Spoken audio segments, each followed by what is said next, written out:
नमस्कार, UP non stop में आपका स्वागत है। पहली बड़ी खबर आ रही है, यूपी में उमस भरी गर्मी का कहर है। आपको बता दें 8 जिलों में बारिश को लेकर भी येलो अलर्ट जारी कर दिया गया है। दरअसल उत्तर प्रदेश में इस बार औसत से कम बारिश हुई है और इसी कारण से राज्य के कई जनपदों में सूखे के हालात बनते जा रहे हैं।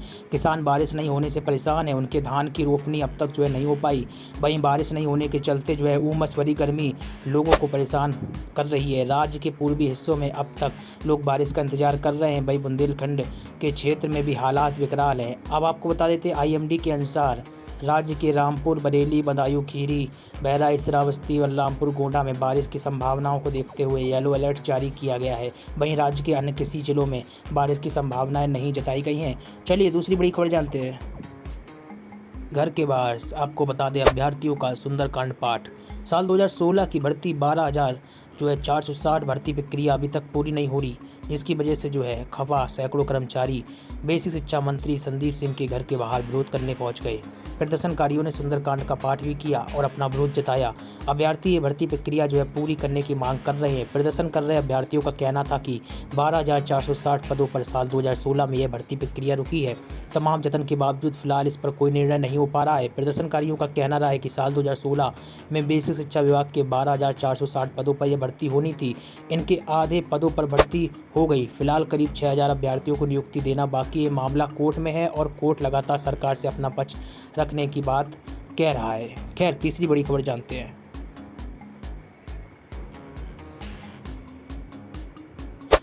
यूपी में मंकी पॉक्स को लेकर अलर्ट जारी कर दिया गया है। आपको बता दें भारत में मंकी पॉक्स का दूसरा मामला मिलने के बाद यूपी में एक बार फिर से स्वास्थ्य महकमा अलर्ट मोड पर है।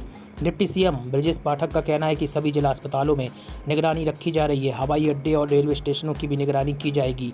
इसी के साथ ही पाठक ने कहा है कि सरकार पूरी तरह सतर्क है और हर स्थिति से निपटने के लिए तैयार है। आपको बता दें इसके पहले मई और जून महीने में भी यूपी सरकार ने मंकी पॉक्स को लेकर अलर्ट जारी किया था। वहीं विश्व स्वास्थ्य संगठन WHO ने भी इसको लेकर चेतावनी जारी की है। बताया जा रहा है कि अभी तक 29 देशों में मंकी पॉक्स के 1,000 से ज़्यादा मामले सामने आ चुके हैं। खैर, अगली खबर जानते हैं। यूपी में चलने वाले मदरसों पर अब योगी सरकार की नज़र है। दरअसल उत्तर प्रदेश में गैर मान्यता प्राप्त मदरसों पर जल्द ही योगी सरकार का शिकंजा कसने वाला है।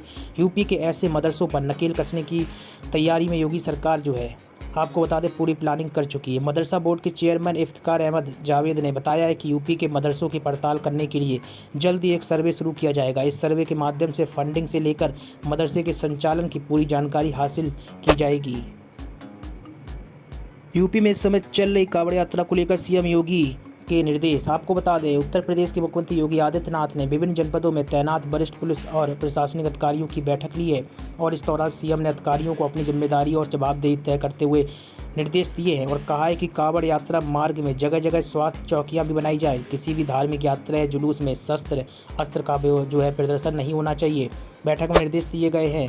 और इसी के साथ ही आपको बता दें सीएम योगी आदित्यनाथ ने वीडियो कॉन्फ्रेंसिंग के जरिए बैठक की थी और बैठक में मंडल परिक्षेत्र और जिलों में तैनात वरिष्ठ प्रशासनिक और पुलिस अधिकारी सम्मिलित हुए। इसमें कांवड़ यात्रा के सुगम और शांतिपूर्ण आयोजन से साथ ही स्वतंत्रता सप्ताह के सफल आयोजन के संबंध में भी दिशा निर्देश जारी हुए हैं। यूपी की राजधानी लखनऊ के लुलु मॉल पर आपको बता दें सीएम योगी ने आज स्पष्ट दिशा निर्देश दे दिए हैं। उत्तर प्रदेश की राजधानी लखनऊ में हाल ही में खुले लुलु मॉल के अंदर नमाज पढ़ने को लेकर उठे विवाद पर योगी सरकार सख्त दिखाई दी है।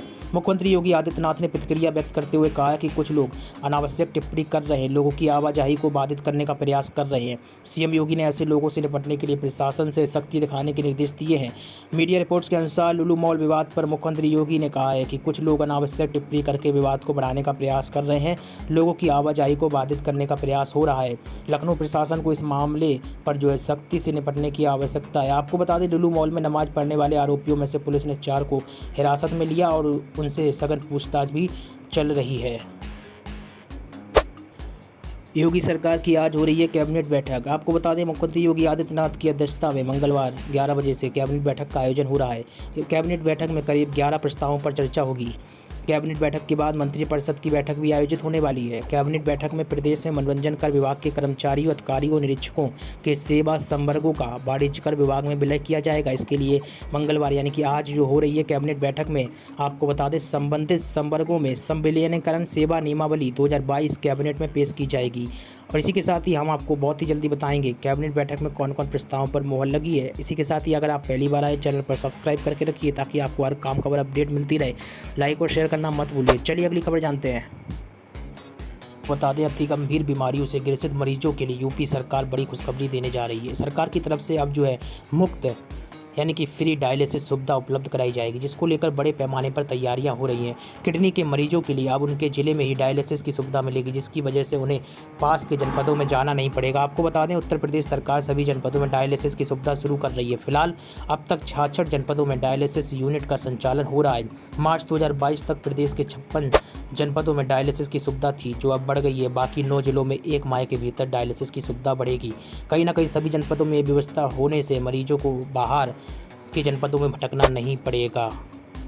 यात्रा करने वालों के लिए अब सरकार ने एक ऐप जारी कर दिया है। आपको बता दें, शहरों में सिटी बसों में यात्रा करना अब अधिक आसान होने जा रहा है। इसके लिए ट्रेनों की जानकारी के लिए रेलवे द्वारा संचालित ऐप की तर्ज पर अब प्रदेश सरकार भी एक ऐप लॉन्च करने जा रही है। इस ऐप को चलो ऐप का नाम दिया गया है। आपको बता दें, इस ऐप के माध्यम से नागरिक ट्रेन की तरह शहरों में चलने वाली सिटी बसों के लोकेशन, स्टॉपेज और रूट के साथ ही समय सारणी जैसी जानकारियां अपने मोबाइल पर ही पा सकेंगे।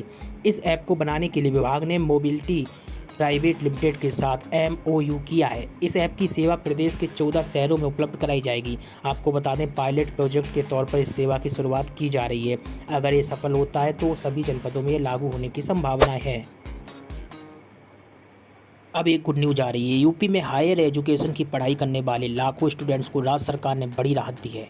दरअसल यूपी सरकार ने स्टेट यूनिवर्सिटीज़ के लिए एक समान एग्जामिनेशन फीस स्ट्रक्चर को तैयार किया है।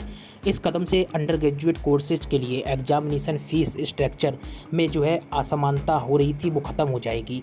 उच्च शिक्षा विभाग ने 11 जुलाई को जारी एक आदेश में ऐलान कर दिया है कि सभी स्टेट यूनिवर्सिटीज़ 10 UG कोर्सेज के लिए प्रति सेमेस्टर एग्जामिनेशन फ़ीस के रूप में 800 रुपये लेंगे।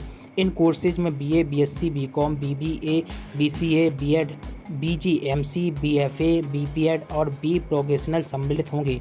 वहीं LLB, BTech, BSc agriculture law honours, BSc biotech और बैचलर ऑफ लाइब्रेरी साइंसेज जैसे 6 कोर्सेज के लिए एग्जामिनेशन फ़ीस प्रति सेमेस्टर 1000 रुपये तय की गई है। आपको बता दें, इससे मनमर्जी विद्यालयों की रुकेगी।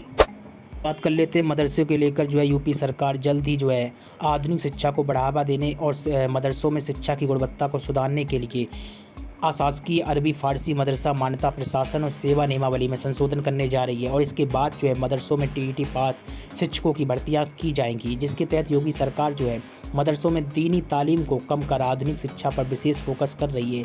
जिसके बाद मदरसों में 20% दीनियात की पढ़ाई और 80% आधुनिक विषय अंग्रेजी, हिंदी, गणित, विज्ञान की पढ़ाई मदरसों के बच्चों को कराई जाएगी। इसी के तहत TET पास शिक्षकों की भर्तियाँ मदरसों में की जाएंगी। चलिए लगातार हमारे साथ बने रहिए। चैनल को सब्सक्राइब करना मत भूलिए। नमस्कार।